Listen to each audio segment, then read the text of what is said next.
Oke, assalamualaikum warahmatullahi wabarakatuh. Selamat malam, salam literasi, salam daya baca. Oke, jadi kali ini saya akan berbagi informasi tentang karya-karya riset yang dilakukan oleh Balai Bahasa Provinsi Sulawesi Selatan dan Provinsi Sulawesi Barat, yang kebetulan kemarin alhamdulillah saya dapat kiriman satu dos buku. Dan bukunya keren-keren ya, modelnya kayak dari beberapa penelitian. Jadi bukan buku sih, dia jurnal. Ini jurnal Sawer Gading, jurnal bahasa dan sastra. Jadi ada beberapa edisi ya, ini ada banyak. Jadi isinya itu banyak bercerita tentang bahasa, sastra, dan kebudayaan orang-orang yang ada di Sulawesi Selatan maupun di Sulawesi Barat. Jadi ini ada juga edisi sastra yang judulnya Bunga Rampai. Ya, keren sih. Ada bunga rampai dari berbagai jenis penelitian, edisi juga. Kemudian ada juga prosiding. Oke, jadi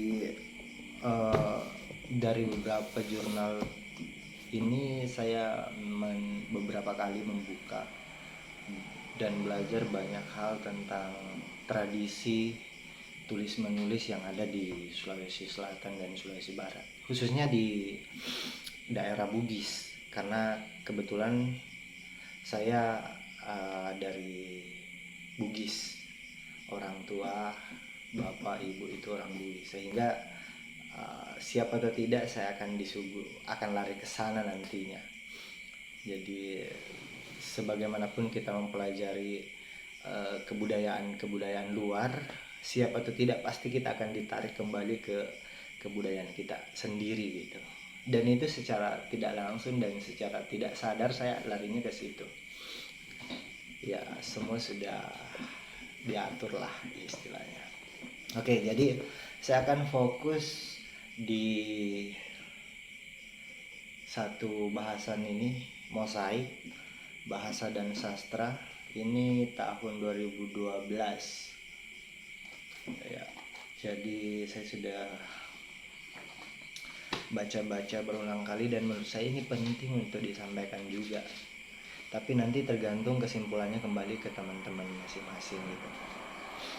Jadi saya memilih judul ini karena menurut saya ini menarik dan kadang disakralkan oleh orang-orang tua kita dulu.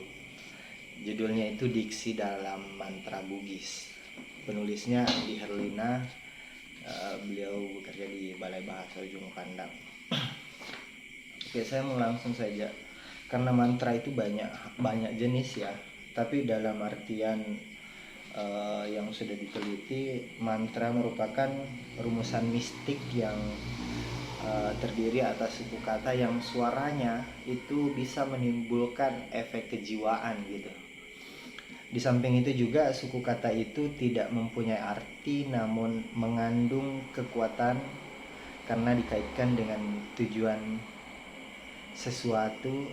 Dalam pengertian itu sesuatu dalam arti visualisasi bentuk kebudayaan.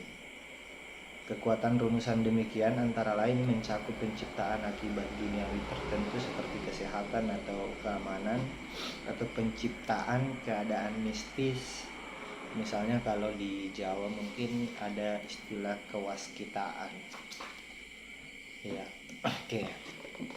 Dan saya langsung ada beberapa jenis mantra juga sih. Kalau dalam Bugis ada yang mantra. Di sini yang pertama diangkat itu adalah mantra Cenin Rarah. Cenin Rarah. Tapi kalau istilah kita ya pemikat. Kalau di sini disebutkan pekasih. Ya, dalam kapasitasnya sebagai mantra pekasih, Cenin Rara pada dasarnya itu merupakan rangkaian kata yang berseni dan bagi para pemiliknya dianggap sebagai sesuatu yang sakral, serta memiliki kekuatan gaib karena didorong oleh keyakinan yang amat dalam. Cenin rara ini kadang diucapkan dengan maksud sebagai alat untuk memperoleh kasih atau memikat perhatian orang lain terhadap orang yang mengucapkan. Ya ini biasanya anak-anak muda sih ya, untuk menarik lawan jenisnya. Kalau sudah tidak laku-laku ya biasanya pergi berguru untuk dapat cenin rara, atau guna-guna sih yang paling umum. Tapi ini tidak dalam konsep itu gitu. Cenin rara ini adalah kata-kata yang mencoba kita yakini, dan tapi keyakinannya itu juga mendalam, tidak sekedar diucapkan begitu saja. Ini ada satu yang ditulis oleh Herdin,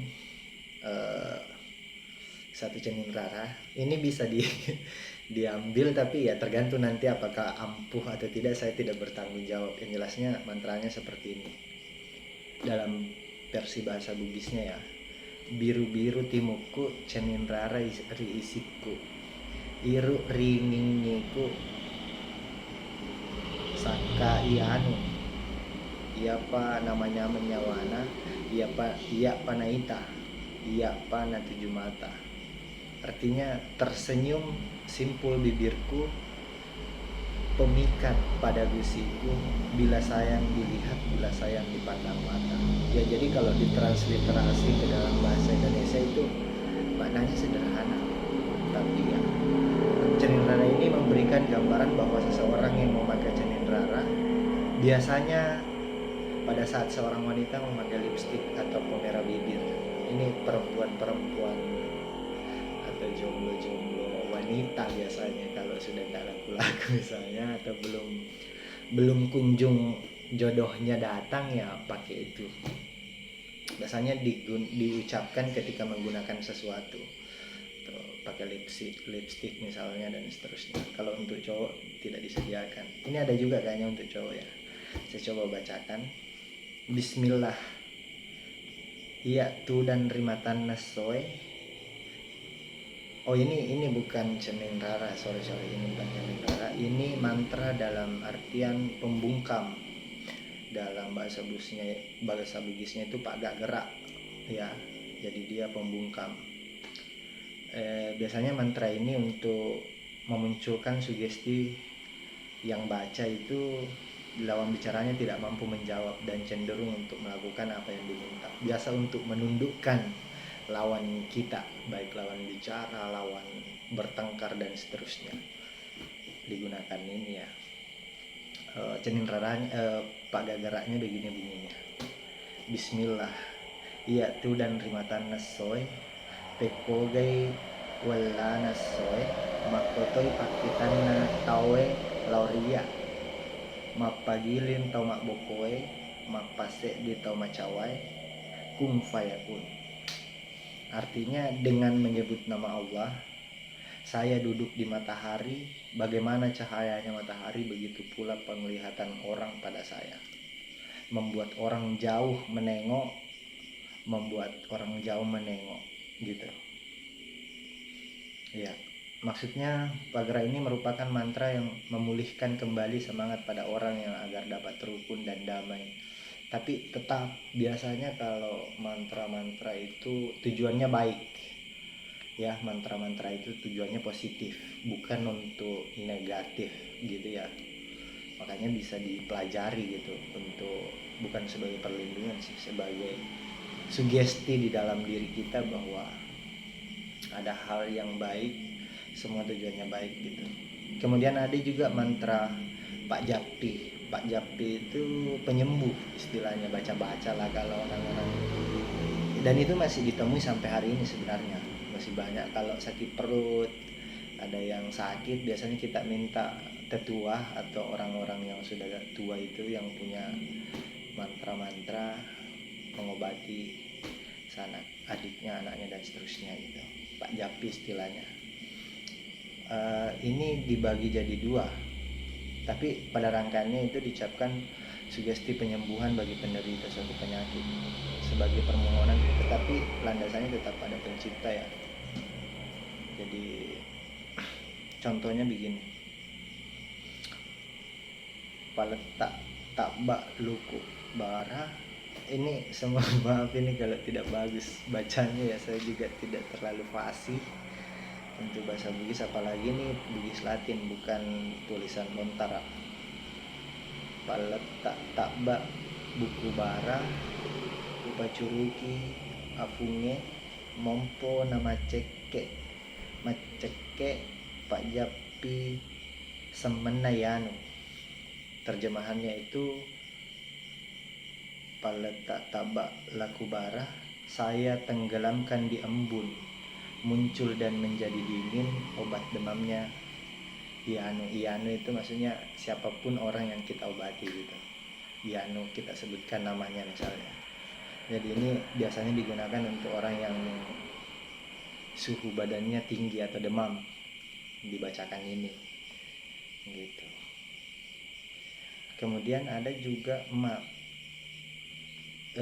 Pak Japi dalam bentuk sabo. Sabo itu kayak apa ya? Sabo itu tidak digunakan pada manusia atau bagaimana ya? Jadi sabo ini, magis ini diucapkan pada waktu hendak menebang pohon yang dianggap keramat atau dianggap berpenghuni. Atau baca-bacanya kalau lewat di tempat-tempat keramat, ada pohon beringin misalnya yang tidak mau tumbang atau seterusnya, intinya untuk itu. Ini dipakai untuk kalau mau tebang pohon ini yang tidak ada pun diperkirakan gitu, atau orang-orang itu ragu terhadap hal-hal magis di situ. Bunyinya begini, oh iya sabo-sabo tangka openrang araniko baringen Dewi Monro bonga mangkau riati simpeng mupawarani wi patulunru laona rikawa gurawa toko lebatarai na dua sine maningayo nasi juga lari latonga cumiri Dewi Wijawali. Ya, jadi lagi saya mohon maaf kalau banyak ucapannya tidak jelas, saya juga tidak terlalu fasih, apalagi ini bahasa-bahasa Bugis dulu, mungkin itu sudah jarang digunakan. Bahkan di sini ada yang tidak ditranslate, mungkin tidak ditemukan artinya dalam bahasa Indonesia. Seperti oyai sabo-sabo itu tidak ada. Sungguh tinggi engkau wahai pohon, tetaplah engkau meninggikan diri, dijadikan istana raja besar, putri cantik raja yang memerintah dalam bilik engkau tadah dia memerintah negerinya di bumi. Engkau menjulang ke langit, maka dua orang yang tidur padamu menyatu di atas tanah, putri ratu keturunan raja. Ya, sabo ini memberi gambaran bahwa penghuni pohon tersebut tidak terganggu oleh penebangan. Jadi mencoba mencoba berdamai dengan penghuni pohon. Tapi walau ini hanya hasil risetnya ya, mencoba menjelaskan kejadian-kejadian seperti itu, dan itu betul-betul terjadi. Kemudian pandangan masyarakat Bugis terhadap mantra. Masih banyak kalau Bugis itu masih banyak percaya dengan mantra. Nah, di sini diksi dalam mantra Bugis itu ada banyak diksi-diksi yang menarik, dan diksi Pak Japi yang di sini akan saya bacakan ya. Ada diksi juga untuk obat sakit gigi nih, diksi Pak Japi sakit gigi untuk pengobatan sakit gigi. Aduh, ini bacanya gimana ya? Deksa makeksa sangadina puang Allah Ta'ala makeksa batu riolo kuda waika watek keesi watekengi isi ulawang ugilis sompawali. Itu maknanya tiada zat memiliki zat selain Allah Subhanahu wa Ta'ala. Saya air membeku menjadi gigi, kujadikan tongkat gigi emas, saya berbalik menyembah seperti wali. Wah, keren juga ini. Ini untuk mantra sakit gigi, tapi ini harus dibacanya kayaknya lebih bagus lagi. Kayaknya cara saya membaca kurang jelas, tapi teksnya ada, bisa dipelajari lah kalau mau coba-coba mantranya. Yang penting yakin. Ini ada juga diksi untuk Pak Japi sakit perut. Benteng telatiunna Ali anunnaka Muhammad pasanaka Allah Ta'ala baraka la ilaha illallah icak biasa tonget-tongamu muenre kilangi munono rilinoe muriasa cikanayanu. Saya benteng tiganya Ali, saya milik Nabi Muhammad, saya pasaknya Allah Ta'ala, berkah tiada Tuhan selain Allah. Ucap di nama sebenarnya, kau naik kau ini, kau turun ke bumi, kau dinamakannya mulasnya sianu biasanya untuk menunjukkan nama orang yang kita obati. Sakit perutnya ya, ini itu obat sakit perut. Ada juga untuk orang kesurupan atau gangguan jin ini.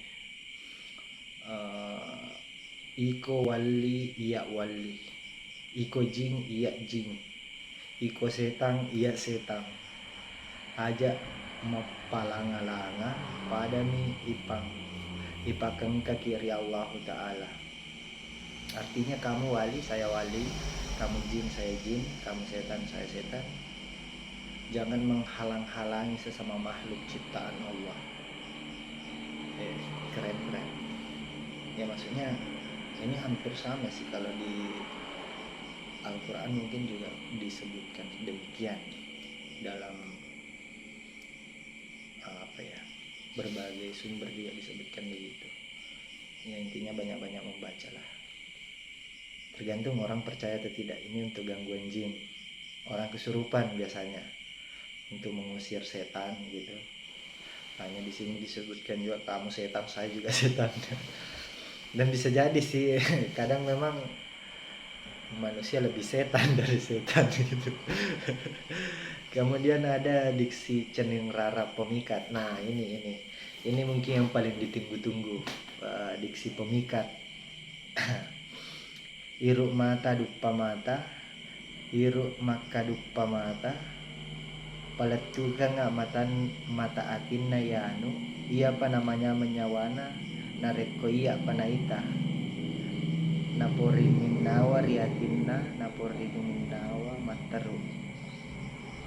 Artinya pemikat mata temu mata, pemikat bertemu pandang, sambungkanlah padaku mata hatinya si anu.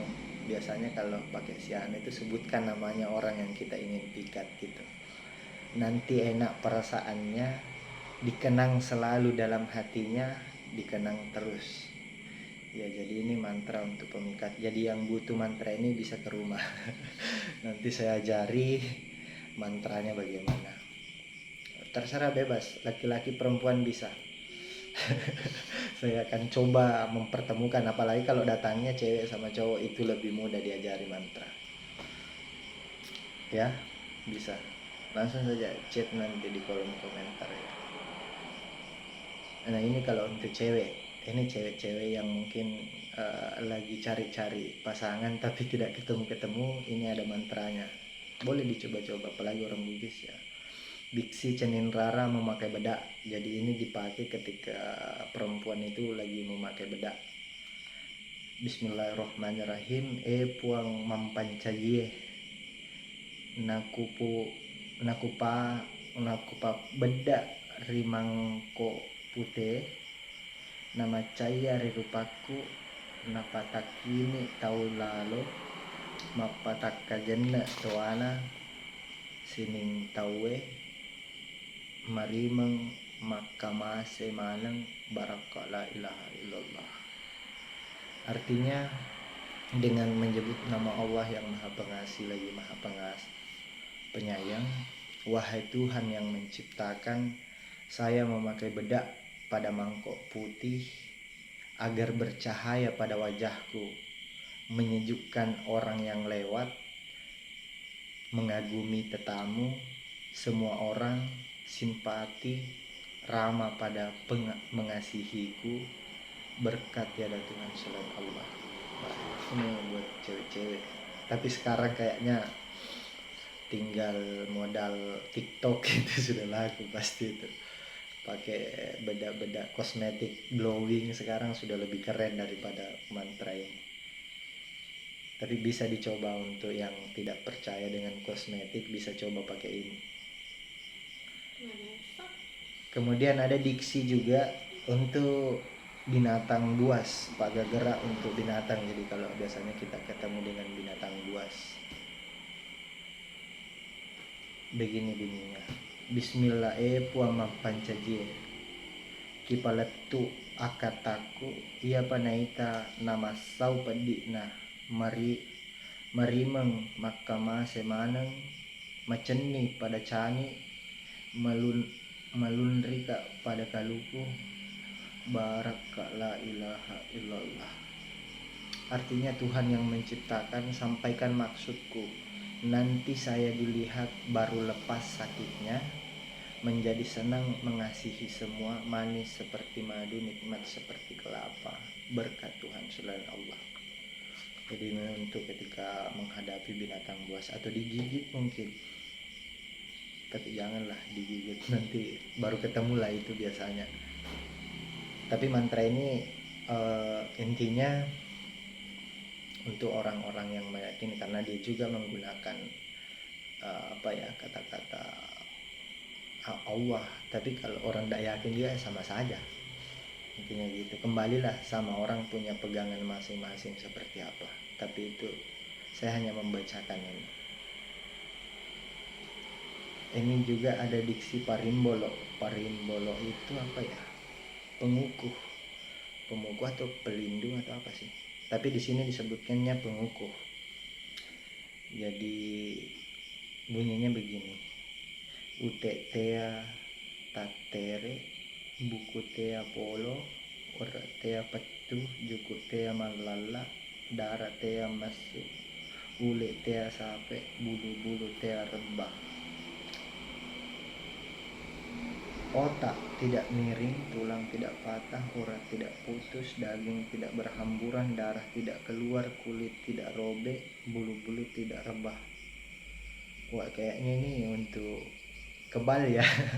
Ya kayaknya ini parimbolo itu tentang kekebalan. Ya, tapi jangan coba-coba. Nanti dibaca ini kemudian dites tidak kebal. Wallahualam ya. Kembali intinya ada diksinya seperti itu. Diksinya, jadi di penelitiannya sebenarnya kita mengkaji diksinya, maksud diksinya itu seperti apa dan kaitannya dengan kebudayaan Bugis itu seperti apa, mereka memaknai diksi-diksi itu atau kata-kata Inggris. Oke. Jadi penjelasannya panjang, tapi saya kasih saja itu. Ada diksi-diksi itu, ada suasana-suasana yang dihadirkan dalam diksi-diksi mantra Bugis itu. Ada suasananya digunakan ketika sedang khusyuk, ada diksi yang digunakan ketika suasana perang, ada diksi yang digunakan dalam suasana romantis, dan bahkan ada diksi yang digunakan dalam kondisi suasana kacau. Jadi tergantung diksi ini digunakannya dalam bentuk apa. Ya mungkin demikian, karena ini videonya terlalu panjang. Sampai ketemu di video berikutnya. Saya akan berbicara tentang, membacakan tentang papaseng atau pesan-pesan orang tua Bugis, baik itu dalam bentuk nyanyian, lagu, dan seterusnya. Oke, salam literasi, salam daya baca.